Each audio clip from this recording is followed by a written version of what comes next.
ଆଜି ଏସୟୁଜେ କୋରାପୁଟ ଜିଲ୍ଲା ତରଫରୁ ମାନନୀୟ ମୁଖ୍ୟମନ୍ତ୍ରୀଙ୍କ ଉଦ୍ଦେଶ୍ୟରେ 7 ଦଫା ଦାବି ଜିଲ୍ଲା ସଂଘ ତରଫରୁ ଦିଆଯାଇଛି। ଏଥିରେ ଉଲ୍ଲେଖ କରାଯାଇଛି କୋରାପୁଟ ଜିଲ୍ଲାରେ ଯେତେ ଜଣ ଏସୟୁଜେର ସାମ୍ବାଦିକ ମାନେ ଅଛନ୍ତି ସେମାନଙ୍କର ଭତ୍ତା ଏବଂ ସେମାନଙ୍କର ସୁରକ୍ଷା ଏବଂ ବିଭିନ୍ନ ସମସ୍ୟା ନେଇ ଆଜି ମାନନୀୟ ମୁଖ୍ୟମନ୍ତ୍ରୀଙ୍କ ଉଦ୍ଦେଶ୍ୟରେ ଜିଲ୍ଲାପାଳଙ୍କ ଜରିଆରେ ଏହି ଦାବିପତ୍ର ପ୍ରଦାନ କରାଯାଇଛି। କଣ ଚାହୁଁଛ?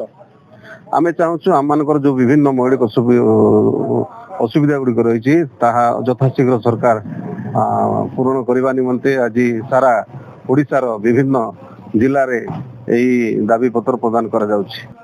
ଆଜି ଏସୟୁଜେ କୋରାପୁଟ ଜିଲ୍ଲା ତରଫରୁ ମାନନୀୟ ମୁଖ୍ୟମନ୍ତ୍ରୀଙ୍କ ଉଦ୍ଦେଶ୍ୟରେ 7 ଦଫା ଦାବି ଜିଲ୍ଲା ସଂଘ ତରଫରୁ ଦିଆଯାଇଛି। ଏଥିରେ ଉଲ୍ଲେଖ କରାଯାଇଛି କୋରାପୁଟ ଜିଲ୍ଲାରେ ଯେତେ ଜଣ ଏସୟୁଜେର ସାମ୍ବାଦିକ ମାନେ ଅଛନ୍ତି ସେମାନଙ୍କର ଭତ୍ତା ଏବଂ ସେମାନଙ୍କର ସୁରକ୍ଷା ଏବଂ ବିଭିନ୍ନ ସମସ୍ୟା ନେଇ ଆଜି ମାନନୀୟ ମୁଖ୍ୟମନ୍ତ୍ରୀଙ୍କ ଉଦ୍ଦେଶ୍ୟରେ ଜିଲ୍ଲାପାଳଙ୍କ ଜରିଆରେ ଏହି ଦାବିପତ୍ର ପ୍ରଦାନ କରାଯାଇଛି।